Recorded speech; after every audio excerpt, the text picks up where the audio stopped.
અમદાવાદમાં ફ્લિપકાર્ટ અને એમેઝોન સાથે છેતરપિંડી કરનારી ગેંગનો પર્દાફાશ થયો। મોંઘી પ્રોડક્ટ્સ બુક કરાવીને છેતરપિંડી આચરતા હતા આરોપીઓ।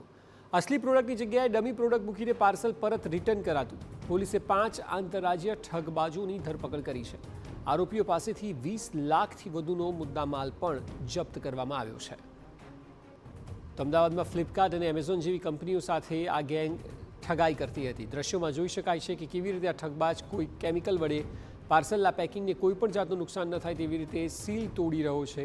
આ પાર્સલમાંથી તે અસલી આઈફોન લઈ લે છે અને નકલી આઈફોન મૂકીને પાર્સલ પરત કરી દે છે। હેર ડ્રાયર અને કેમિકલના ઉપયોગથી આ આરોપીઓએ પાર્સલ ખોલી બતાવતા પોલીસ પણ ચોંકી ઉઠી હતી। આરોપીઓ પાસેથી 8 mobile phone, 25 dummy mobile, dummy processor, camera lens અને એક સ્કોર્પિયો કાર સહિતનો મુદ્દામાલ જપ્ત કરાયો છે। આ આરોપીઓ અમદાવાદ, વડોદરા, સુરત અને રાજસ્થાનના જાલોરમાં પણ ઠગાઈ આચરી હતી।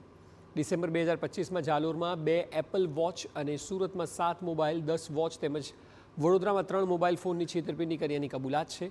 ત્યારે સમગ્ર મામલે ક્રાઇમ બ્રાન્ચે આંતરરાજ્ય ઠગાઈ કરનારી ગેંગ વિરુદ્ધ કાર્યવાહી શરૂ કરી છે।